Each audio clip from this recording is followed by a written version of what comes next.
fact that AIDS, HIV in Africa, is an epidemic is not a new idea, but rather a sheltered one. The disease first emerged in 1983 in Africa and has had a devastating effect ever since. It is now the leading cause of death in this country, and the virus has not stayed within the boundaries of Africa, but rather has spread throughout the globe. Africa in particular feels the effects on a multitude of levels, ranging from the stigma associated with the disease to receiving care, to the effect on the family dynamic and children forced to run and or leave the household, to educating the population about the virus.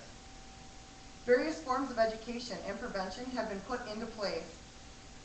With the lack of knowledge, many people are exposed and they are more likely to contract the disease based on race, age, sex, and socioeconomic class.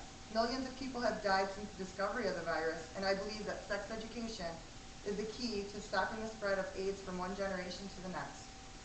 One of the largest obstacles that is hardest to overcome with educating people about the spread of AIDS in Africa is stigma.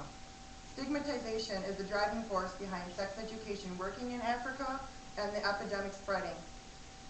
It is not uncommon for a deceased relative's body to remain at the morgue after being consumed by AIDS,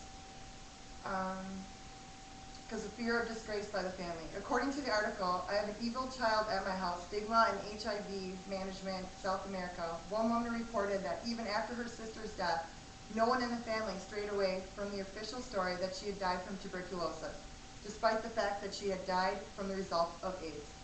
This statement speaks volumes about how people interpret AIDS in Africa and the effects of lack of education on the quality of life.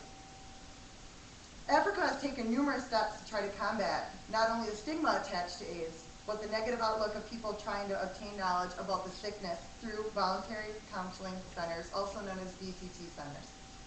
A study in Mozambique, Africa, shows that sex education and testing can dramatically affect the way that people live their lives with the sickness. VCT Center provides AIDS testing for people as well as counseling, according to their test results. A large number of people are not able to go to the VCT centers because of limited access or because of the stigma associated with negative test results. These centers have shown that people with negative test results and even positive test results have shown more condom use and even more with the negative people.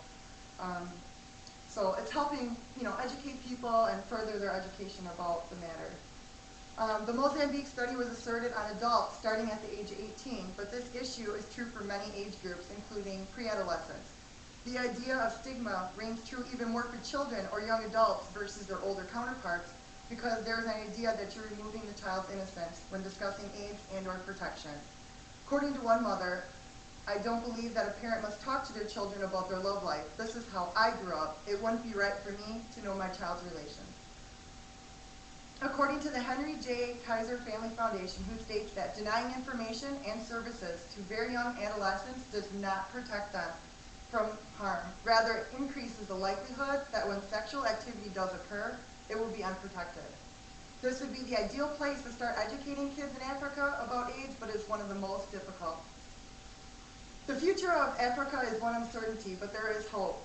People's views are changing about AIDS, and more people are taking a proactive approach to knowing their status and education is being obtained about the virus through various programs in VCT centers. There is still a lot of room for improvement, though, because there needs to be more open discussion between parents, children, teachers, and society as a whole.